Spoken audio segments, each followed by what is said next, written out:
Êtes-vous introverti ou extraverti? C'est un sujet chaud, ça fait très, très, très longtemps que je veux traiter de ce sujet-là. C'est un sujet qui est très galvaudé, puis s'il est galvaudé, c'est parce qu'il est mal compris. Donc il faut d'abord comprendre le concept. Nous allons décortiquer ça ensemble. La première chose, c'est que, j'aimerais bien parler de psychométrie, mais je vous suggère d'écouter la vidéo complète sur la psychométrie, que j'ai faite. Je ne vais qu'effleurer le sujet en disant que le concept d'introversion, extraversion nous vient de la psychométrie, qui est l'approche des traits de personnalité. Donc, c'est pas nébuleux, c'est pas astrologique, c'est pas ésotérique, c'est très tangible. Il y a des données là-dessus. Par contre, justement, on va décortiquer ça. La première chose que je veux faire avec vous, c'est par rapport au lexique. Je veux pas lancer des roches à personne, mais j'entends souvent introverti ou extroverti. Donc, juste pour qu'on prononce bien les mots, c'est introverti et extraverti. Intro et extra. Donc ça, c'est les vrais termes.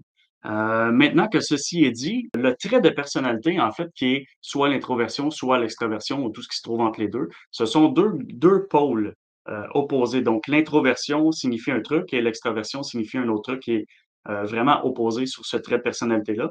Et on peut se retrouver n'importe où sur l'échelle. Donc, on n'a pas forcément à être introverti ou extraverti.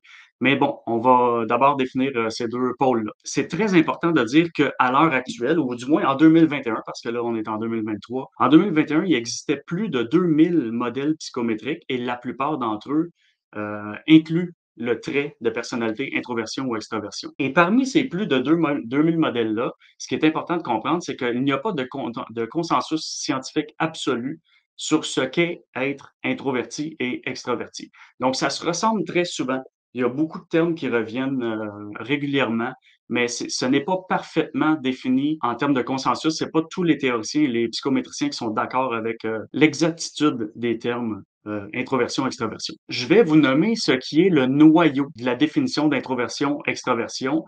C'est en fait ce qu'on appelle le plus près d'un consensus scientifique possible sur la question. Ce n'est pas un consensus scientifique absolu, mais, c'est ce qu'on a de plus proche actuellement. Donc ce n'est pas en lien avec la timidité. Il y a moins de la moitié des théoriciens puis des psychométriciens qui pensent que c'est en lien avec la timidité.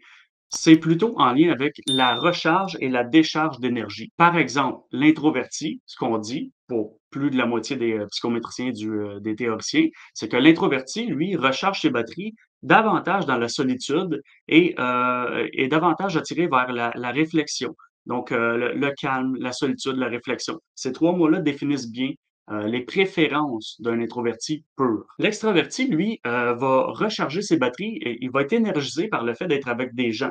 Beaucoup de gens, si possible, et en interaction avec eux, puis il est davantage attiré vers le dynamisme, voire quasiment le bruit. Mais c'est vraiment dans la quantité de personnes qu'on voit la différence. Parce que l'introverti, lui, s'il est attiré vers la solitude, le calme, la réflexion, il est aussi attiré vers le one-on-one. Donc, le fait de parler à une seule personne à la fois, parce qu'il recherche la qualité et la connexion. L'extraverti, lui, recherche davantage plus de contact, pas forcément qualitatif à l'extrême, mais beaucoup de contact. Puis là où l'introverti se recharge son énergie, ça prend beaucoup de temps pour lui d'être seul avec lui-même ou en one-on-one. Puis là, quand ses batteries sont pleines, il peut aller voir des groupes de gens et être heureux avec ça. Mais quand il est avec beaucoup de personnes, beaucoup de bruit, beaucoup de dynamisme, les soirées vont l'épuiser assez rapidement, merci, et il va avoir besoin de pas mal de temps seul pour pouvoir revenir dans la mondanité, dans des grands groupes comme ça. L'extraverti, c'est complètement l'inverse. Lui se plaît, se complaît et est énergisé par les gens, par beaucoup de gens.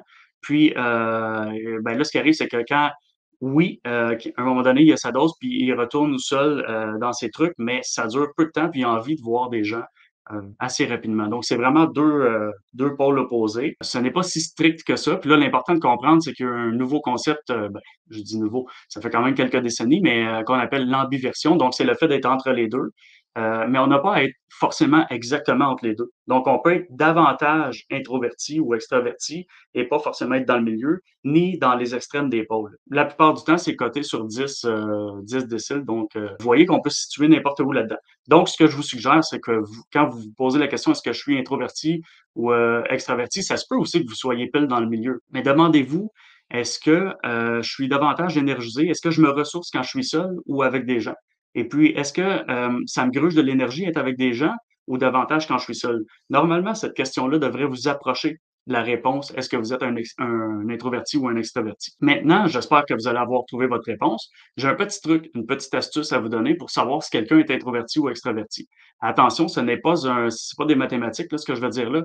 C'est pas un absolu, mais c'est un truc et puis il fonctionne quand même relativement bien. Ce qu'on remarque en synergologie, c'est que les individus qui sont très introvertis, là, très près de la pôle introverti, vont sourire lorsqu'ils sourient la plupart du temps, la grande majorité du temps, la bouche fermée, comme ceci.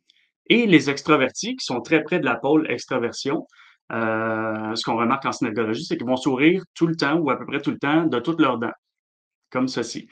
Donc c'est vraiment un bon truc pour déterminer, pas déterminer, mais nous donner une idée si quelqu'un est introverti ou davantage extraverti. Pour le plaisir, faites le test avec votre entourage. Les gens qui sont introvertis, vous allez voir, la plupart du temps, ils sourient la bouche fermée.